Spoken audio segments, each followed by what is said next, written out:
آج کل ایک پروپیگنڈا مہم زیارات کے خلاف شروع ہوئی ہے.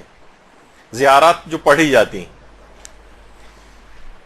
بہت سارے، دیکھیے بعض اوقات ہم دیکھتے ہیں اخبارات میں، آپ پڑھتی ہیں، خبروں میں پڑھتی ہیں کہ اتنا زیادہ پیسہ مثلا فلاں باطل افکار کے لیے، اس کو پھیلانے کے لیے ظالم جو ہیں وہ انویسٹمنٹ کرتے ہیں اپنی، اس کے بعد پھر ان سے اپنے مطلوبہ افراد جو ہے وہ تیار کیے جاتے ہیں. تو یہ کیسے ممکن ہے کہ شیعت کے اندر ایسے افراد کو پلانٹ نہ کیا جاتا ہو جن کے بظاہر حلیے آپ کو اسلامی لگیں گے؟ ہو سکتا ہے بعض اوقات وہ سروں پر امامے رکھ کر بھی آ جائیں تو ان کے افکار سے ان کو پہچانا جائے گا. ویسے تو شکل سے تو کوئی نہیں پہچان سکتا ہے، وہ تو شکل سے تو داڑھی بھی رکھی ہوئی ہے، امامہ بھی رکھا ہوا ہے، لیکن بہت سے ایسی چیزیں ہیں کہ زیارات کے خلاف ایک پروپیگنڈا مہم جو ہے شروع ہوئی ہے، اور کچھ ایسے غیر ضروری علمی مباحث لوگوں کے درمیان اٹھائے جا رہے ہیں جس سے عوام کا کوئی لینا دینا نہیں. دیکھیے دقیق علمی بحثیں تو ہمارے تقریباً فقہ کے ہر مسئلے کے اندر موجود ہیں. علماء کے اختلافات بھی ہیں، ان کے ایک دوسرے کو دلائل بھی دیتے ہیں، لیکن وہ ایک علمی دنیا کے اندر ہوتے ہیں. جاہل عوام جس کو طہارت کرنے کی تمیز نہیں ہے، نجاست و طہارت کی تمیز نہیں ہے، ان کے درمیان اگر علمی مباحث کو اٹھایا جائے گا تو وہ تو گمراہ ہو جائیں گے، وہ اپنے دین کی ہر چیز سے مشکوک ہو جائیں گے. تو اپنی علمی قابلیت بگھارنے کے لیے بہت سارے لوگوں کو آج کل ایک علمی حیضہ ہوا ہوا ہوتا ہے، یا پیٹ میں مروڑے علمی ہوا ہوا ہوتا ہے ان کے، کہ وہ ساری چیزیں جو ہے ان لوگوں کے سامنے پیش کرنے لگتے ہیں کہ جو اس قابل ہی نہیں ہے کہ اتنے دقیق علمی مباحث کو ہضم کر سکیں. وہ اس کے نتیجے میں پورے دین سے ہی برگشتہ ہو جاتے ہیں، سارے علماء سے برگشتہ ہو جاتے ہیں، اختلافات مجتہدین کے ان کے دلائل کو سمجھنے کی صلاحیت نہیں رکھتے. تو اسی میں ایک حملہ آج کل ہوا ہے زیارت عاشورہ پر. زیارت عاشورہ جس کے متعلق علماء نے لکھا ہے کہ یہ حدیث قدسی. تو زیارت عاشورہ کے اوپر بھی آج کل ایک حملہ ہے،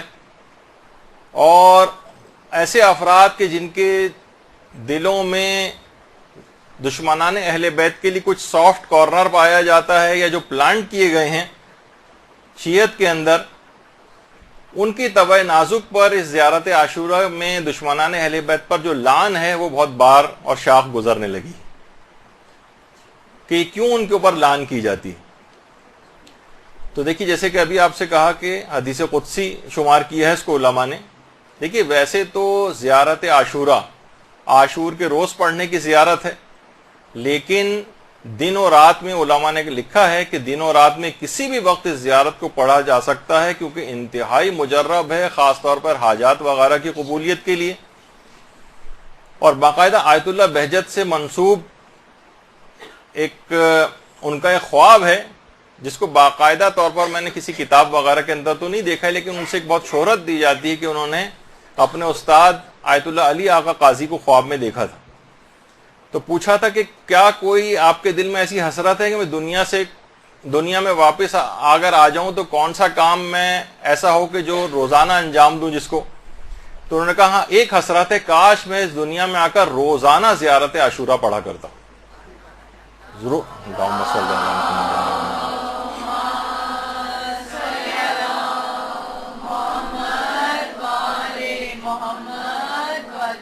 اچھا عام زیارتیں بھی جو آپ پڑھتی ہیں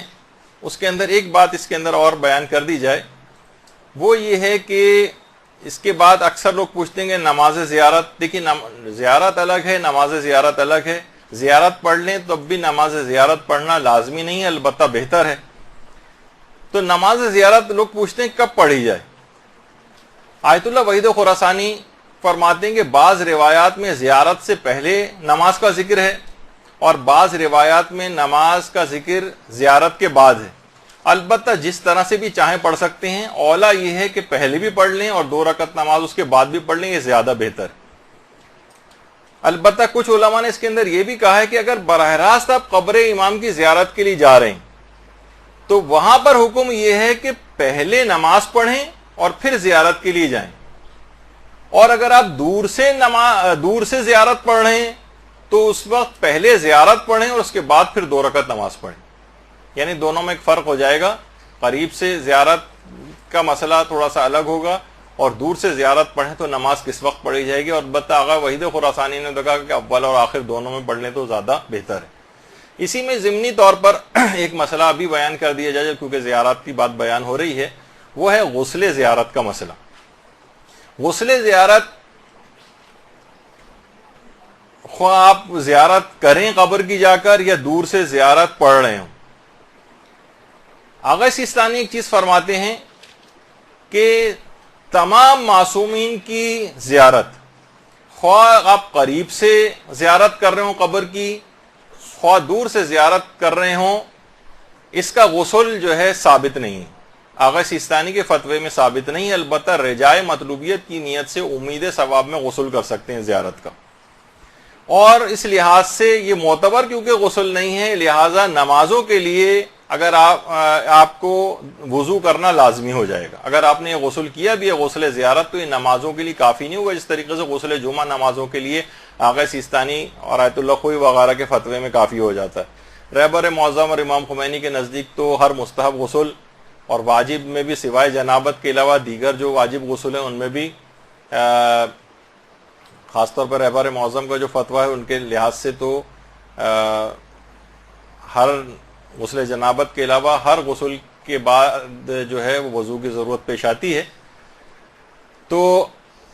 لیکن آغا سیستانی فرماتے ہیں کہ غسل جمعہ معتبر غسل ہے، ڈائریکٹ بھی آپ غسل کے بعد نماز پڑھ سکتی ہیں بغیر وضو۔ البتہ غسل زیارت اگر آپ نے کیا ہوا ہے تو وہ نماز کے لیے کافی نہیں ہے اور آپ کو اس کے بعد وضو لازمی کرنا پڑے گا، خواہ دور سے ہو خواہ نزدیک سے ہو۔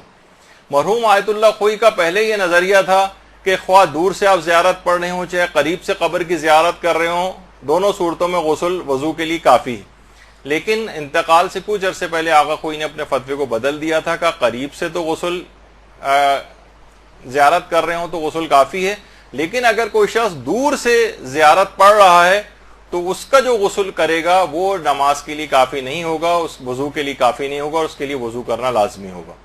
تو میں نے سوچا کہ یہ بہرحال ایک مسئلہ ہے کہ غسل کرنے کے بعد، غسل زیارت کرنے کے بعد کیا براہ راست نماز پڑھ سکتے ہیں؟ نہیں تو یہ والا مسئلہ بھی ہاتھ کے ہاتھ ہی بیان ہو جائے۔ اچھا، اب زیارت عاشوراء میں ایک سجدہ آتا ہے، اس میں بھی لوگ یہ پوچھتے ہیں کہ کیا اس سجدے میں قبلہ رخ ہونا ضروری ہوتا ہے یا ضروری نہیں ہوتا؟ تو دیکھیے، قبلہ سجدہ کیونکہ اللہ کو کیا جا رہا ہے تو وہ کسی بھی سمت میں سجدہ ہو سکتا ہے، حتیٰ کہ اس میں کربلا کی طرف رخ کر کے بھی سجدہ کر سکتے ہیں۔ یعنی اپنا رخ جس وقت آپ زیارت عاشوراء کے اندر جو سجدہ آتا ہے اور ایک دعا اس کے اندر پڑھی جاتی ہے وہ آپ کربلا کی طرف رخ کر کے بھی کر سکتے ہیں اور کسی اور سمت میں بھی کر سکتے ہیں۔ البتہ اس میں بھی بہتر یہ ہے کہ قبلے کی طرف رخ کر کے سجدہ کیا جائے۔ اچھا، اب اس کے اندر ایک مسئلہ اور یہ آتا ہے، وہ تیز رفتاری کے ساتھ ٹائم جا رہا ہے لیکن بہرحال وہ یہ مسئلہ آتا ہے کہ اس کی اب سند کے اوپر ایک بحث اٹھائی جاتی ہے زیارت عاشوراء کی، خاص طور پر کہ اس کی سند میں اشکال ہے۔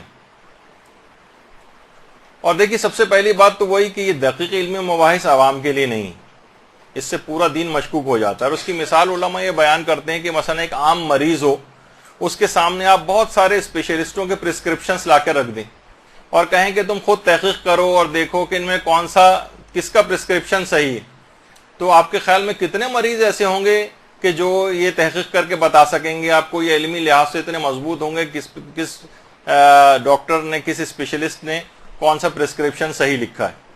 تو بالکل ایسے ہی ہے یہ علمی مباحث اٹھانا جیسے عام مریضوں کے سامنے ڈاکٹروں کے پرسکرپشن ڈسکس کرنا شروع کر دیے جائیں،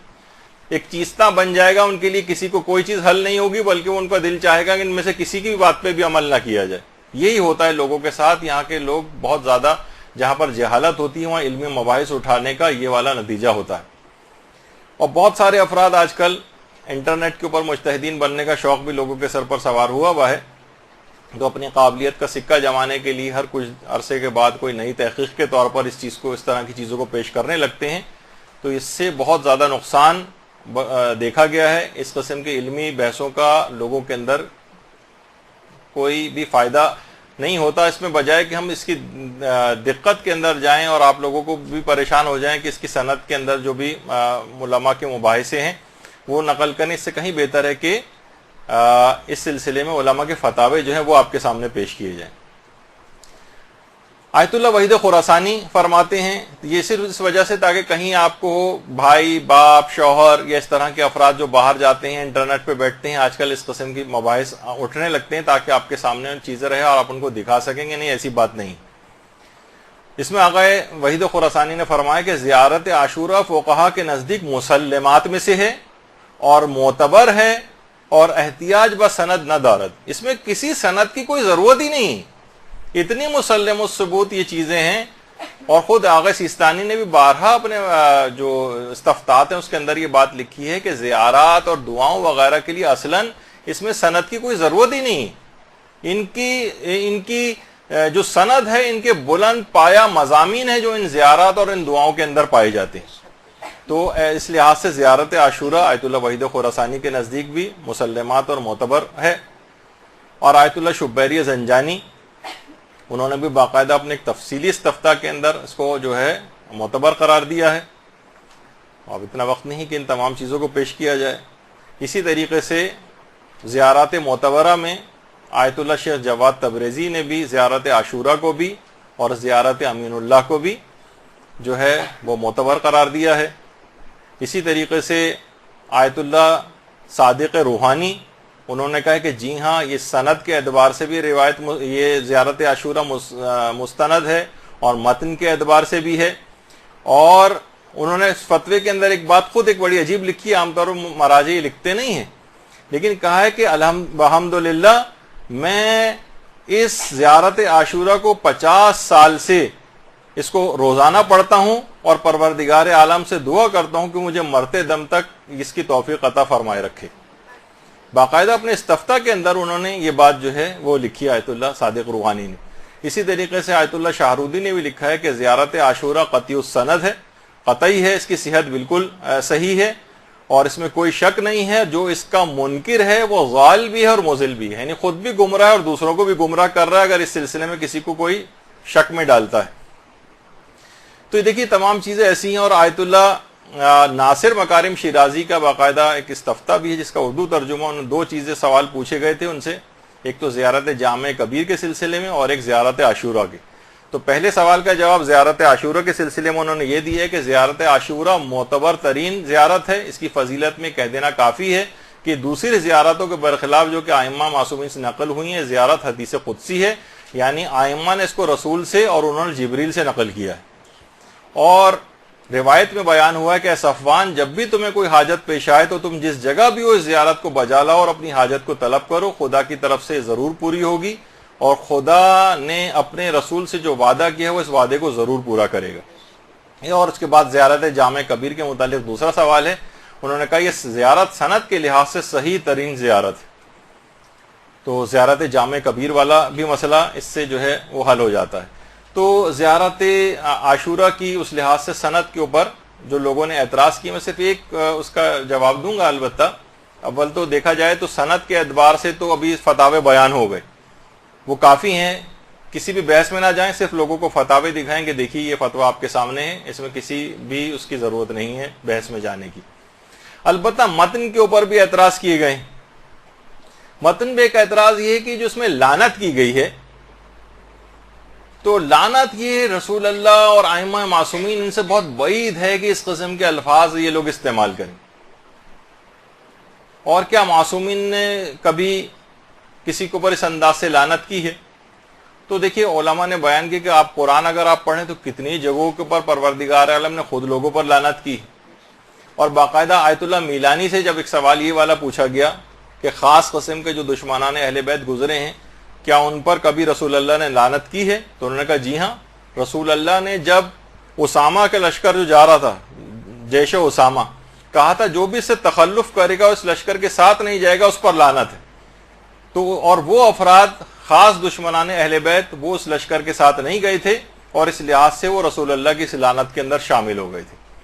تو اس لحاظ سے بھی ہے۔ البتہ یہ ضرور ہے کہ اس کے اندر فرق رکھنا چاہیے، ایک ہے دشمنان اہل بیت کے اوپر لعنت کرنا، ان سے بیزاری اختیار کرنا، اور ایک ہے کہ لوگوں کے اندر تعصبات کو فروغ دینا، کھلم کھلا لوگوں کے سامنے، مسلمانوں کے سامنے ان کے مقدسات کی توہین کرنا، اس سے ہمیشہ نقصان شیعت کو بھی اٹھانا پڑتا ہے اور ایک بدنامی بھی ہوتی ہے، تعصبات کا فروغ ہوتا ہے. آپ ہر جگہوں پہ تقریباً اقلیت کے اندر ہوتے ہیں، ان جگہوں کے پر آپ کو نقصان اٹھانا پڑتا ہے. تو اور سوشل میڈیا پہ انسان سوچتا ہے کہ میں بہت زیادہ آزاد ہوں، ہر جگہ اس طرح کی فرقہ وارانہ چیزیں اور مباحثے، اور آپ اس کے بعد نیچے کمنٹس دیکھیں کتنے زیادہ جو لوگ اس سے پہلے متعصب نہیں بھی ہوتے ان پر بھی وہاں کی اس طرح کی گفتگو ان کو بھی متعصب بنا دیتی. تو فرقہ واریت سے اجتناب کرتے ہوئے لیکن دونوں کے اندر ایک توازن آپ کو برقرار رکھنا پڑے گا. بہت سے لوگ اس طرح سے وحدت کو لینے لگتے ہیں کہ وحدت کے معنی گویا یہ بن جاتے ہیں کہ انسان عقائد کے اندر بھی وحدت اس کی آ جائے. تو دیکھیے وحدت کا ایک اصول ہمیشہ یاد رکھیں کہ مشترکات جو ہیں اس کو متن میں رکھنا چاہیے، اختلافات کو حاشیے میں رکھنا چاہیے. یعنی جو ان کی اور ہمارے درمیان دیگر فرقوں کے درمیان جو مشترک چیزیں ان کو متن کے اندر رکھیں، ان کو بیس بنائیں، اختلافات کو حاشیے پہ ادھر ادھر کر دیں. وہ ٹھیک ہے، وہ ہمیشہ رہیں گے، وہ تو آپ کے اپنے اندر کتنے ایسے افراد ہیں جن کے ساتھ فکری اور علمی آپ کا اختلاف ہوتا ہے، لیکن ان سے آپ جھگڑتے تو نہیں ہیں، لڑتے تو نہیں ہیں، تعصبات کا شکار تو نہیں ہوتے ہیں. تو دوسروں کے ساتھ بھی اس طرح سے کرنے کی کوئی ضرورت نہیں. لیکن اس لحاظ سے یہ ضرور ہے کہ ایسا نہ ہو کہ یہ جس کو کہا جاتا ہے کہ یہ جو تولا اور تبرہ ہیں کہ لازمی جز ہیں آپ کے مذہب کا، اس سے دستبردار نہیں ہوا جائے گا. یہی وجہ ہے کہ آیت اللہ میلانی کا ابھی میں ذکر کر رہا تھا تو انہوں نے بھی یہ لکھا ہے کہ ان سے ایک سوال پوچھا گیا کہ روایت صحیح ہے کہ ہمارے چھٹے امام ہر نماز کے بعد دشمنان اہل بیت پر تبرہ کیا کرتے تھے. تو انہوں نے فرمایا جی ہاں، اس کی سند صحیح ہے، میں اس کی تائید کرتا ہوں. یعنی ایسی بات ہے کہ علماء یعنی دونوں چیزیں آپ کو ساتھ لے کر چلانی ہیں. یعنی ان سے دشمنان اہل بیت سے بیزاری بھی دل میں رہے، ان کے اوپر لعن یہ بھی حصہ رہے آپ کا، اور اس کے علاوہ اس تعصبات کا شکار ہو کر کسی فرقہ واریت کی طرف بھی بات کو نہ جائے. یہ آپ کو خود اس کے اندر بیلنس کرنا پڑے گا. اور یہی وجہ ہے کہ علماء نے لکھا ہے کہ پیغمبر اسلام نے خود قاتل امیر المومنین ابن ملجم کے اوپر لعنت کی. یعنی لعنت کرنا کہا جاتا ہے کہ اس کے متن کے اوپر اعتراض ہے کہ کیسے لعن کر سکتے ہیں، یہ تو ان کے پیار و محبت کا اظہار کرنے والے معصوم شخصیات، ان کی زبان پہ کبھی لعن نہیں آ سکتی. خود روایات کے اندر ملتا ہے کہ حضرت عباس علمدار اور ان کے جو بھائی تھے، اللہم صلی علی محمد و علی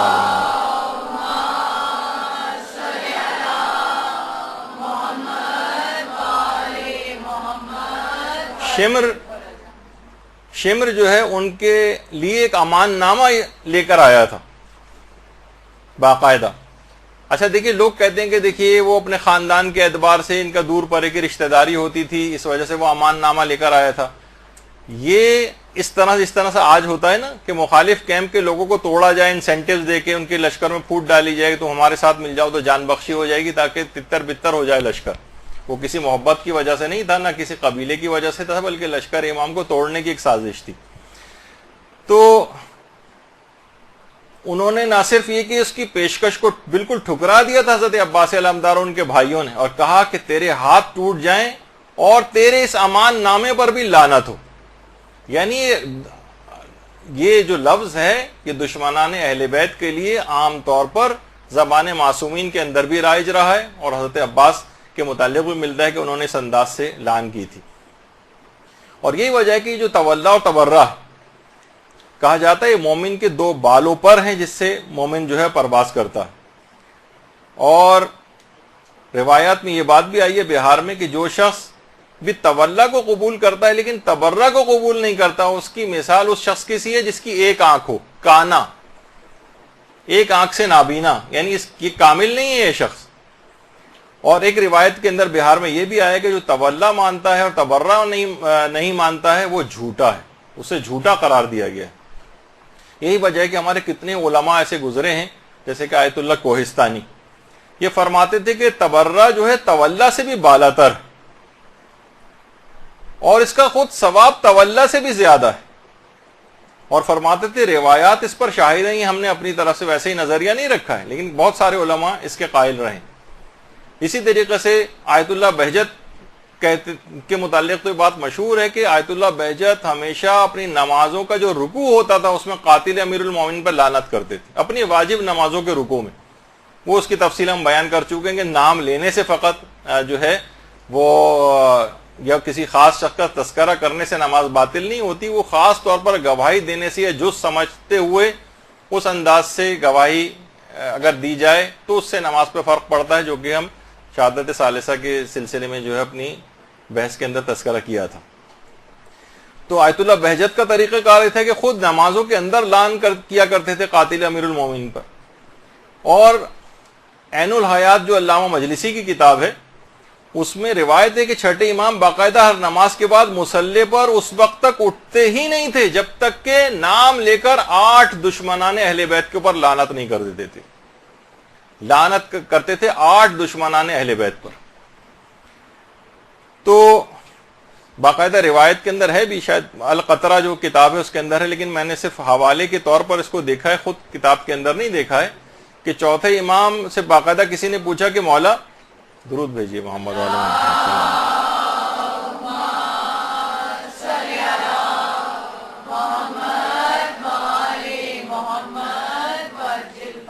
کہ مولا نماز کیسے مکمل ہوتی ہے ہماری؟ فرمایا درود پڑھ کر نماز مکمل ہوتی ہے۔ پھر پوچھا گیا کہ مولا نماز قبول کیسے ہوتی ہے؟ فرمایا کہ ہماری ولایت پر یقین سے اور ہمارے دشمنوں پر لعنت کرنے کے بعد نماز قبول ہوتی ہے۔ تو روایات کے اندر بھی یہ بات آئی ہے۔ اچھا، علماء نے جو علماء عرفان ہیں، بہت ساری آیتوں کی عرفانی تشریحات بھی، مثلا وہ جو حضرت موسیٰ کو کہا گیا تھا فَقْلَا نَعْلَيْكَ إِنَّكَ بِالْوَادِ الْمُقَدَّسِ طُوَىٰ، اے موسیٰ اپنی جوتوں کو اتار دو کیونکہ اب تم ایک مقدس وادی کے اندر داخل ہو گئے ہو۔ باقاعدہ اکثر جگہوں کے اوپر یہ آیت لکھی ہوئی بھی ہوتی۔ تو علماء عرفان فرماتے ہیں کہ بظاہر یعنی بعید محسوس ہوتا ہے کہ اس سے ظاہری چپل مراد ہو، کیونکہ موسیٰ پیغمبر خدا، حضرت موسیٰ حضرت ابراہیم کے بعد پیغمبر اسلام سب سے افضل، ان کے بعد حضرت ابراہیم، اور دیگر اولو العزم انبیاء میں جو ترتیب ہے عظمت کی، اس کے لحاظ سے حضرت موسیٰ پھر سب سے افضل ہے۔ ممکن نہیں ہے سب کو پتا ہے کہ مثلا کوئی مسجد کے اندر جائے، ایک عام شخص کو بھی پتا ہوتا ہے کسی مقدس جگہ کے اوپر اگر وہ جا رہا ہے تو اپنے جوتوں کو اتارے۔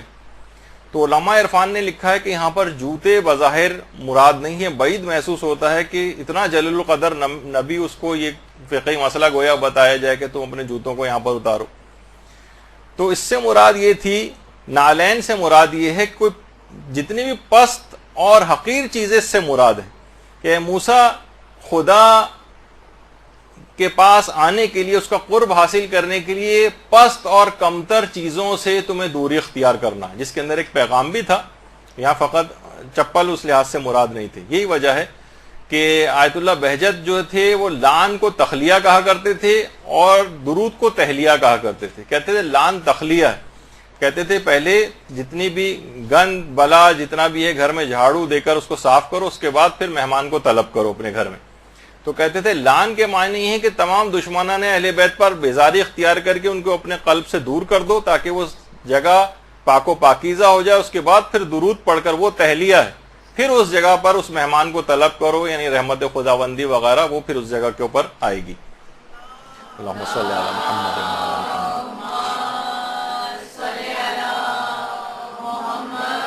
وعلی محمد۔ اچھا، حوزہ علمیہ کے ایک عالم کا خواب بہت سی کتابوں کے اندر موجود ہے، جس میں انہوں نے کہا کہ ایک زمانے میں یہ تھا کہ سوال بہت گردش کر رہا تھا کہ صلوات زیادہ افضل ہے یا لعن زیادہ افضل ہے۔ تو کہنے میں نے ایک دفعہ سویا اور سونے کے بعد پھر میں نے خواب میں دیکھا کہ آیت اللہ العظمیٰ سید محمد رضا گل پائیگانی کسی جگہ بیٹھے ہوئے ہیں اور لوگوں کے سوالات کے جوابات دے رہے ہیں، اور میں نے دیکھا کہ خط ان کے پاس آیا ہے اور کوئی ان کو خط پڑھ کر سنا رہا ہے کہ آغا یہ سوال آیا، اور اس سوال کے اندر بالکل یہی سوال ہے جو میرے دماغ میں گردش کر رہا تھا اس سے پہلے، اور یہ بحث تھی کہ لعن زیادہ افضل ہے یا صلوات زیادہ افضل ہے۔ تو آیت اللہ گل پائیگانی نے اس وقت اس کا جواب لکھوایا کہ دشمنان اہل بیت پر لعن زیادہ افضل ہے۔ کہہ رہے ہیں ایک دم سے میری آنکھ کھلی۔ اچھا، وہ زمانہ وہ تھا جب آیت اللہ رضا گل پائیگانی حیات تھے۔ وہ کہہ رہے ہیں میں اٹھ کر آیت اللہ گل پائیگانی کے پاس آیا اور آنے کے بعد ان کو اپنا خواب سنایا۔ آیت اللہ گل پائیگانی نے اس بات کی تصدیق کی اور کہا میرا یہی نظریہ ہے، اور تم اپنے اس خواب کو حضرت زہرا کے ماننے والوں کو بیان کرو۔ صلی علی محمد و علی محمد۔ تو علماء کے اندر باقاعدہ یہ بحث رہی ہے، اور یہی وجہ ہے کہ علماء کہتے ہیں کہ اگر تبرہ نہ ہو تو انسان حقیقت میں اس کا تولا بھی ثابت نہیں ہوتا ہے۔ یہ دونوں بالکل ایک لازمی جز ہیں۔ اچھا، اب ایک اعتراض تو لان کے سلسلے میں تھا، اور لان پہ یہ کہا جاتا ہے کہ زیارت عاشورہ میں اصلاً لان نہیں تھی، یہ بعد میں اضافہ کی گئی۔ اچھا، دلیل اس میں جو دی جاتی ہے اس کا بھی میں آپ کو بتا دیتا ہوں کہ کیا ہے اس کے پیچھے۔ اس میں ابن طاؤس کا ایک قول جو انہوں نے مصباح الزائر کے اندر لکھا ہے وہ لوگ عام طور پر بیان کرتے ہیں۔ مصباح الزائر میں ابن طاؤس نے، سید ابن طاؤس نے لکھا ہے کہ شیخ طوسی کی کتاب مصباح الکبیر، مصباح الکبیر کا دوسرا نام مصباح المتہجد بھی ہے، اس کے اندر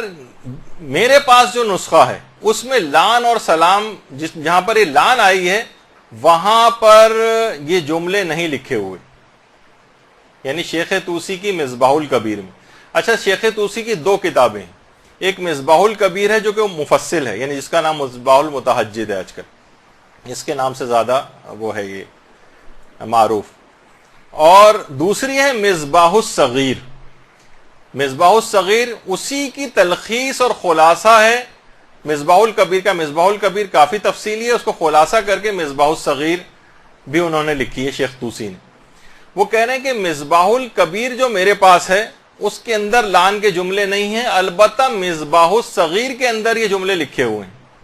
تو لوگ کہتے ہیں کہ دیکھیے مصباح الکبیر میں سے صحیح، آپ کو صرف یہ پیش کریں گے کہ مصباح الکبیر کے اندر شیخ طوسی، ابن طاؤس نے لکھا ہے کہ شیخ طوسی نے لان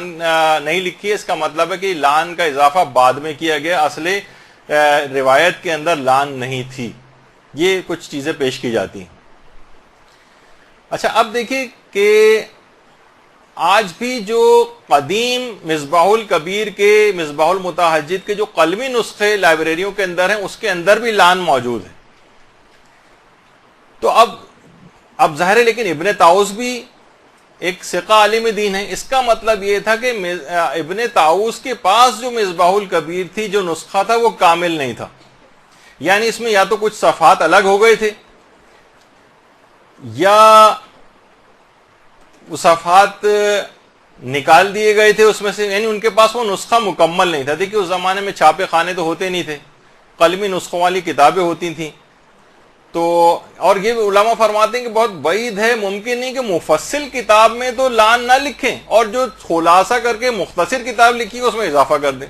یہ خود بھی یعنی عقل اس کو قبول نہیں کرتی، اور مصباح الکبیر کے جو پرانے نسخے ہیں جبکہ اس میں بھی موجود ہے۔ اس کا مطلب یہ ہے کہ فقط اور فقط ان کے پاس جو نسخہ اس وقت موجود تھا ابن طاؤس کے پاس، وہ اس مصباح الکبیر کا، اس میں لان نہیں تھی یا تو صفحات نکال دیے گئے تھے۔ اور علماء فرماتے ہیں کہ بہت اس بات کا امکان ہے کہ وہ کسی خاص، ابھی میں وجہ بتاتا ہوں، اس کی خاص وجوہات کی بنا پر بھی ایسا ہونا ممکن ہے۔ تو بہرحال اچھا، ایک بات اور بھی کہ کیا زیارت عاشورہ ایک ہی ہے؟ تو آپ کو کئی نسخے زیارت عاشورہ کے آپ کو نظر آئیں گے، کچھ میں الفاظ کا اختلاف ہے، تو اس سے یہ کمزور نہیں پڑ جاتی کہ دیکھیں اس کا کوئی ایک نہیں ہے، الگ الگ نسخے ہیں۔ تو علماء فرماتے ہیں کہ زیارت عاشورہ کے جو بہت سارے نسخے موجود ہیں، الگ الگ کچھ ان کے اندر جملے بھی ہیں، تو یہ کس وجہ سے ہیں کہ کسی جگہ پر جیسے شیخ ابن طاؤس کے پاس جو نسخہ تھا اس کے اندر لان نہیں تھی۔ وجہ اس کی یہ ہے کہ شیعت انتہائی خطرناک ترین ادوار سے گزری، تقیہ لوگوں نے اپنی جان، مال، عزت و آبرو کو لٹاتے ہوئے دین کو یہاں تک پہنچایا ہے۔ تو لوگ کوشش کر کے دین کی حفاظت کرتے تھے، جہاں تقیہ پیش آتا تھا ہو سکتا ہے کہ نسخوں کا جو اختلاف ہے کہ بعض اوقات یہ ہوتا ہے کہ اس میں سے وہ تقیہ کے باعث اس وقت کے جو قلمی نسخے ہوتے تھے اس میں سے وہ صفحات نکال دیے گئے ہوں۔ بعض اوقات ہوتا تھا نا، حاکم وقت آتے تھے اور جناب گھر پہ ریڈ ہوتا تھا اور اس کے بعد کتابیں بھی کھنگالی، اس زمانے میں بھی ایسا ہوتا تھا۔ تو جہاں پر اس طرح کی کوئی لان لکھی ہوئی موجود، پتہ چلا پورے خاندان کو قتل کروا دیا جائے، چھاپے خانے ہو کے لاکھوں کی تعداد میں تو کتابیں اس زمانے میں تقسیم نہیں ہوتی تھی، بہت مختصر سے قلمی نسخے ہوا کرتے تھے. تو اگر کسی جگہ پہ سید ابن طاؤس کے پاس جو نسخہ نہیں تھا، ہو سکتا ہے وہ تقیہ کے باعث کچھ صفحات اس میں سے نکال دیے گئے، یہ ممکن ہے. تو یہ نسخوں کا جو اختلاف ہے، علماء فرماتے ہیں اس کی ایک وجہ یہ بھی سمجھ میں آتی ہے کہ زیارت عاشورہ کے جو بہت سارے ورژنز ہیں یہ تقیہ کے باعث ہو گئے ہوں. کہیں کسی جگہ لان ہے، کسی جگہ نہیں ہے، لیکن اصل تحقیقی بات یہ ہے کہ لان جو ہے وہ جو اس کے اندر پائی جاتی ہے وہ درست ہے، اور اس میں کوئی الگ سے اضافہ نہیں ہوا. اور اگر کچھ اس کے اندر تھی بھی بات تو وہ تقیہ کے باعث تھی، جو کہ ابن طاؤس کے پاس مکمل نہیں تھی. اور اس کا ایک مشہور، اس کی جو سند ہے، خود شیخ طوسی کا ایک مشہور واقعہ ہے زیارت عاشورہ کے سلسلے میں، جو اس کی ایک سند بنتا ہے، جس کو باقاعدہ مجالس المومنین میں قاضی نور اللہ شستری نے اور رجال کی بہت ساری کتابوں کے اندر بھی یہ واقعہ ہے کہ عباسی خلیفہ کے ایک زمانے میں شیخ طوسی کی کتاب جس کے اندر لان پائی جاتی تھی زیارت عاشورہ کے اندر، وہ باقاعدہ اس کو دکھائی گئی تھی. تو اس نے بادشاہ نے، عباسی خلیفہ نے شیخ طوسی کو اپنے پاس بلایا تھا اور کہا تھا کہ اول و دوم و سوم سے کون مراد ہے اس لان کے اندر. تو انہوں نے اس وقت تقیہ کیا تھا اور کہا تھا، شیخ طوسی نے کہا کہ اول سے مراد یہاں پر قابیل ہے، دوم سے مراد ناقہ صالح کا قاتل ہے، اور سوم سے مراد یحییٰ ابن زکریا کا قاتل ہے. تو بہرحال اس زمانے میں بھی یعنی زیارت عاشورہ کے اندر لان پائی جاتی تھی. شیخ طوسی کی کتاب نکال کر باقاعدہ دکھائی گئی تھی، اور قاضی نور اللہ شستری نے مجالس المومنین پورا واقعہ لکھا ہے، رجال کی بہت ساری کتابوں کے اندر بھی. اس کا مطلب ہے شیخ طوسی کی اصل کتاب کے اندر بھی لان والا حصہ تھا، جیسے کہ اس واقعے کے اندر جو کہ اتنا مشہور ہے کہ کتابیں اس سے بھری پڑی ہیں شیخ طوسی کے اس واقعے سے. تو اس کا مطلب یہ ہے کہ خاص ابن طاؤس کے پاس جو نسخہ آیا تھا اس میں سے وہ صفحات نکلے ہوئے تھے جو تقیہ کے باعث عین ممکن، جس کی وجہ سے یہ شبہ ہوا. لیکن یہ شبہ آپ کے سامنے ویسے تو آپ ابن طاؤس کا صرف قول نقل کر کے پیش کیا جاتا ہے، اس کی تفصیل میں نہیں جاتے، اس وجہ سے لوگوں کو شبہ ہوا کہ یہ لان جو ہے اس کا اضافہ بعد میں کیا گیا، ورنہ اصلاً امام نے تو یہ جملے استعمال نہیں کیے تھے. اچھا، اب اس کے بعد آیت اللہ صادق روحانی نے باقاعدہ اس لان والے حصے کو معتبر مانا ہے اور فرمایا ہے کہ دشمنان اہل بیت کے اوپر جو لان تاکیدی مستحبات میں سے ہے، اور زیارت عاشورہ کی جو لان ہے صحیح اور معتبر ہے. اچھا، البتہ انہوں نے کہا ہے کہ اول و دوم اور سوم سے کون لعنت میں مراد ہے یہ واضح نہیں. یہ ہم نہیں کہہ سکتے کہ اس سے کچھ خاص افراد مراد ہیں، خاص دشمنان اہل بیت، ایسا نہیں. اور لان دیکھیے اس طرح کہ اس کے اندر 100 لان اور 100 سلام آتے ہیں. دیکھیے ویسے زیارت عاشورہ کے اندر 21 مرتبہ لان آئی ہے اور سلام 12 مرتبہ آئیں. علماء فرماتے ہیں اس سے لان کی اہمیت بھی واضح ہوتی ہے. خود صرف 12 مرتبہ سلام آیا ہے، جبکہ لان 21 دفعہ زیارت عاشورہ میں آئی. بس اس میں ایک فقہی مسئلے کے طور پر اور بیان کر دیا جائے کہ یہ جو 100 لان اور 100 سلام ہیں، کیا اس میں اختصار کیا جا سکتا ہے؟ لوگ کہتے ہیں تو بہت مشکل ہے، اکثر لوگ یہ سوال پوچھتے ہیں. تو علماء فرماتے ہیں رجائے مطلوبیت کی نیت سے اس کو مختصر بھی پڑھ سکتے ہیں،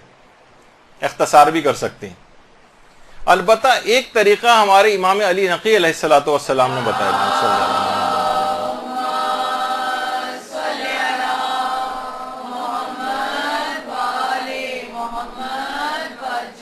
فرماتے ہیں ایک مرتبہ تو کامل لان پڑھ لی جائے، لان ذرا طویل ہے تو ایک دفعہ تو مکمل پڑھ لیں، اور اس کے بعد 99 دفعہ اللہم العنہم جمیعا یہ پڑھ لیں. 99 دفعہ پوری لان پڑھنے کے بجائے 99 دفعہ یہ آپ کہیں اللہم العنہم جمیعا. یہ خود امام نے طریقہ بتایا.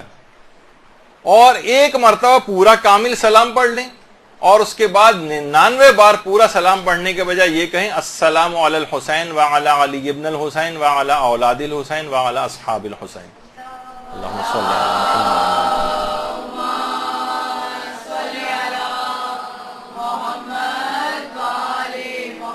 تو اس طرح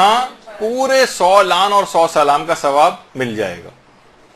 البتہ کسی کے پاس یہ وقت بھی نہیں ہے تو ایک لان اور ایک سلام پر بھی اکتفا کر سکتا ہے رجائے مطلوبیت کی نیت سے. ایک خواتین ایک چیز اور بھی پوچھتی ہیں کہ زیارت عاشورہ وغیرہ کے جو عمل ہوتے ہیں 40 روز کے کچھ، تو اس میں ہمارے ماہانہ عادت کی وجہ سے کچھ وقفے آ جاتے ہیں تو ان کو اس میں چھوڑنے کی ضرورت نہیں ہے، اور اس حالت میں بھی زیارت عاشورہ پڑھی جا سکتی۔ البتہ صرف نماز زیارت جو ہے وہ نہیں پڑھی جائے گی، ورنہ اس میں سجدہ بھی کیا جائے گا، دعائیں اور اذکار بھی پڑھے جا سکتے ہیں، خود زیارت عاشورہ بھی نجاست کی حالت میں پڑھی جا سکتی۔ اچھا، پھر اس میں ایک اعتراض یہ بھی آتا ہے کہ اس کے اندر متن کے اندر بھی اعتراض کیے گئے سند کے ساتھ ساتھ۔ ایک اعتراض یہ کہ اس میں ابن زیاد اور ابن مرجانہ اگر یہ ایک ہی آدمی کا نام ہے تو اس کے اندر دو مناسبتوں سے واو عاطفہ لگا کر بیچ میں کیوں اس کا تذکرہ ہوا؟ تو یہ فصاحت کے خلاف ہے، اس لحاظ سے اگر یہ دو الگ الگ افراد ہیں، دو الگ افراد ہیں تو صحیح ہے واو عاطفہ، اور اگر ایک ہی آدمی ہے تو دو حوالوں سے اس کا تذکرہ کیوں آیا ہے؟ یہ بھی اس پہ ایک اعتراض ہے۔ تو یہ اس کے سیاہ موروثی کردار کو اجاگر کرنے کے اعتبار سے، یعنی اس کے ابن زیاد کے ماں اور باپ دونوں ملائن تھے، دونوں ملعون تھے، ان کا سیاہ کردار یعنی اس کا زانی باپ اور زانیہ ماں، یہ دونوں اس خاندانی پلیدگی کی طرف اشارہ ہے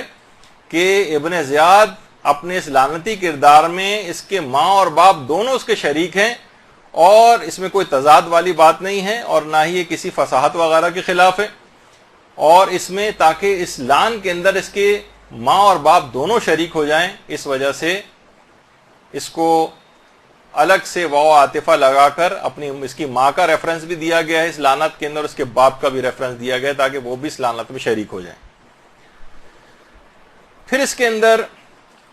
ایک اعتراض یہ بھی ہے کہ اس میں برأت الی اللہ و الیکم منہم، یعنی میں خدا کی طرف سے معصومین کی طرف، میں خدا کی طرف اور معصومین کی طرف برات کرتا ہوں۔ لوگ کہتے ہیں برات تو بیزاری کے معنوں میں ہے، یہ تو صحیح نہیں جو اس کا مطلب بنے گا۔ تو علماء یہ فرماتے ہیں اگر صرف بیزاری یا دوری اگر ہو تو اس کے لیے برات کا لفظ بغیر الہ کے استعمال ہوتا ہے، اور اگر الہ کے ساتھ آ جائے جیسے اس کے اندر آ رہا ہے برأت الی اللہ، الہ کے ساتھ آئے تو اس کے معنی پناہ کے ہوتے ہیں، یعنی میں بنو امیہ اور دوسرے ملعون جو ہیں ان سے بیزاری چاہتا ہوں اور اللہ اور اہل بیت کے دامن میں پناہ لیتا ہوں، یہاں پر یہ مراد ہے۔ تو بہت سارے اس طرح کے ان چیزوں کے اوپر اعتراضات کیے گئے ہیں، تو لہٰذا آپ لوگوں سے بھی گزارش ہے کہ زیارات کے سلسلے میں، اچھا زیارتوں کے اندر خالی صرف زیارت عاشورہ ہی نہیں بلکہ زیارت ناہیہ کے اوپر بھی بہت زیادہ اعتراضات ہو رہے ہیں آج کل، اور ایک اسکالر صاحب نے تو اپنے تئیں اتنے نامناسب جملے اپنی کتاب میں استعمال کیے گے، معاذ اللہ ایک کوڑے پہ سے پڑی ہوئی زیارت جو ہے مل گئی ہیں ان کو شامل کر دیا گیا۔ اس طرح سے آج کل دیکھیے بہت سارے ایسے افراد آ رہے ہیں، تو آپ کو خود دیکھنا پڑے گا کہ یہ کون ایسے افراد ہیں، نہ ان کی شکلوں سے دھوکہ کھائیں نہ اماموں سے دھوکہ کھائیں، بلکہ ان کے افکار کے اوپر نگاہ رکھیں، مراجع کی تعلیمات جو ہیں دماغ میں رکھیں، اور اپنے آپ کو علم سے کے لحاظ سے مضبوط کریں تاکہ ان لوگوں کا دفیہ ہو سکے۔ تو زیارت ناہیہ کے سلسلے میں بھی یہ بات آئی ہے، اور زیارت اب اتنا وقت بھی نہیں میرے پاس، آیت اللہ وحید خراسانی نے بھی اس کے اوپر اعتماد کا اظہار کیا ہے، اور آیت اللہ ناصر مکارم شیرازی کا بھی میں نے اس سے پہلے بیان کیا تھا، انہوں نے کہا تھا کہ دو سندوں کے ساتھ ذکر ہوئی ہے زیارت ناہیہ، ایک سند جو ہے معتبر ہے اس کی، ایک غیر معتبر ہے، لیکن ایک سند معتبر بھی ہے، اور اسی طریقے سے دیگر علماء نے بھی اس کو جو ہے معتبر روایتوں کے اندر سے قرار دیا ہے۔ برحمتک یا ارحم الراحمین وصلی اللہ علی محمد وآلہ الطاہرین۔